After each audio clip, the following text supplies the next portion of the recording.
What's up, squeegee slingers? Today, we're talking all about saying no.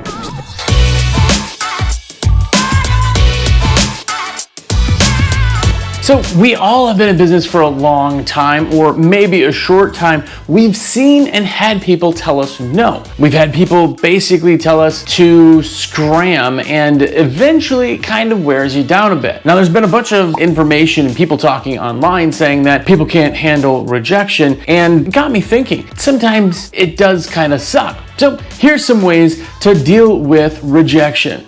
First off, people aren't saying no to you. You're used to people saying like, no, I don't like you, or no, you suck. But what they're really saying is no, not right now. It may not be the right time for them, and if they're in a commercial setting, you know they need their windows cleaned. They may just have somebody else doing it, and that gives you a great opportunity for the future. Too many people take a no as a personal thing, like, no, you don't like me, when that's not what it is at all. And if you think about it that way, it makes things feel that much easier when you know they're not rejecting you, they're just saying, I don't need your service right now.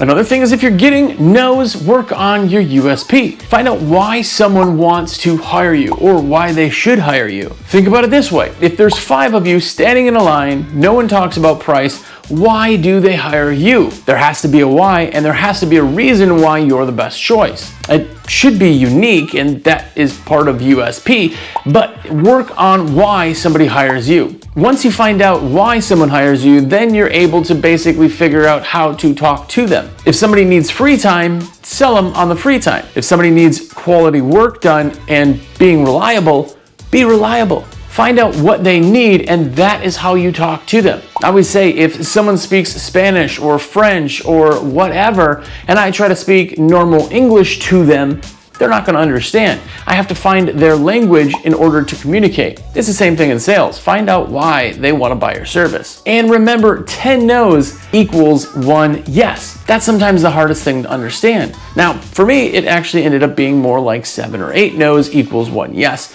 But lots of no's just get you closer to the yes. When you talk to a hardcore cold caller, those people are so used to getting hung up on, but they know that the more they call, the more they land to a yes. It's all a numbers game. And I know when you're in a commercial setting, it's not the most reassuring thing to understand, but more people you talk to, the more yeses you'll get just statistically. You need to work on your closing skills, your sales skills. If you're not confident, they're not confident. If you're not the professional, then they're looking to hire a professional. Understand that sales skills and how you talk to people is how you get yeses. And sometimes you can't help a no, but sometimes you can, just with a little bit of knowledge in the sales side. Make sure that when somebody says no, though, you stay with them. Make sure to be relevant and continue to make sure to have contact with them. Now, if they blow up on you and they make it extremely clear that they don't ever want to talk to you again, don't push it. It's not worth it. But if they just say no, that just means not right now. So you have to be in front of them at the time when they do need you, or at least be in the front of their brain. Now, don't be pasty or don't go ahead and drive them crazy, but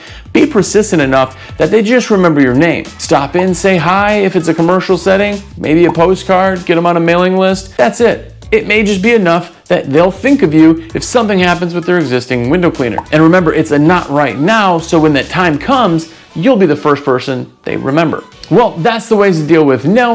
I hope you enjoyed the content, and if you did, go ahead and check out WCR Nation. It's the Window Cleaners Podcast. It's a 30-minute version of all these videos that we do, but more importantly, if you get something out of any of my content, please go ahead and hit the subscribe button. It means the world to me. Remember also, I am a rep for windowcleaner.com. It's my shameless plug. If you need anything, call me. I would love to be your rep. But more importantly, until next week, go out there and be epic.